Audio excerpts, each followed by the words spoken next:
Allahın Rəsulu ibadət eləyəndə elə ibadət eləyərdi ki, onunla ibadət etdiyinin arasında heç bir şey yox idi. Həzrəti Peyğəmbərin ibadəti barəsində xanım Ayşədən soruşanda ki, necə ibadət edirdi, onun əxlaqı, o necədir deyəndə, deyərdi ki, siz heç Quran oxuyurmusunuz? Deyirdi, əlbəttə oxuyuruq. Quran Həzrəti Peyğəmbərin əxlaqından xəbər verdi. Quran nə deyirsə Peyğəmbər də o idi. Allah bizə ibadət eləməyimiz barədə tövsiyələr edirdi ki, və abudu rabbuke hatta yatiyekəl yəqin. O qədər ibadət et ki, yəqin əhli olasan. Yəni yəqin əhli nə?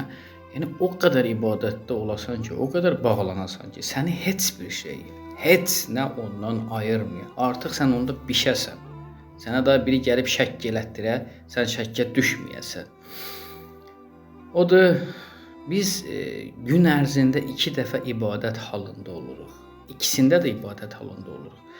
Ya Allaha bəndəyik, əbdik, ya şeytana. Nə zaman ki Allah dediklərini eləyirik, o zaman Allaha əbdik, Allaha bəndəyik, Allahın sevimli bəndəsi oluruq. Nə zaman ki Allahın dediklərindən kənar bir iş görürük, o zaman Allahın bəndəliyindən çıxırıq, şeytana itaatdə oluruq.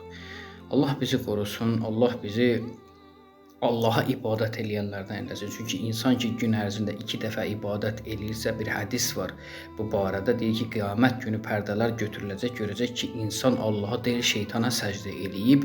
O zaman deyəcək ki, ilahi, mən axı sənə səcdə eləməmişdim. Mən axı sənə səcdə eləmişdim, şeytana heç vaxt səcdə eləməmişdim.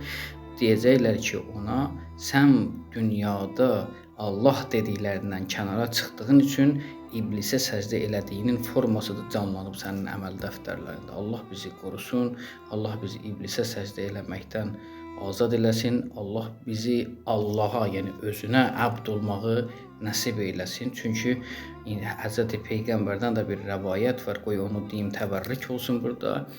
Deyir ki, hər gün, hər kəs 40 gün, 40 sübh Allah üçün sübhünü açacaqsa, yəni Allah üçün yaşayacaqsa, qəlbindən çeşmələr cari olacaq dilinə. Allah Taala bizə bunu nəsib eləsin. Əssalamu aleykum və rəhmətullahi və bərəkatuhu.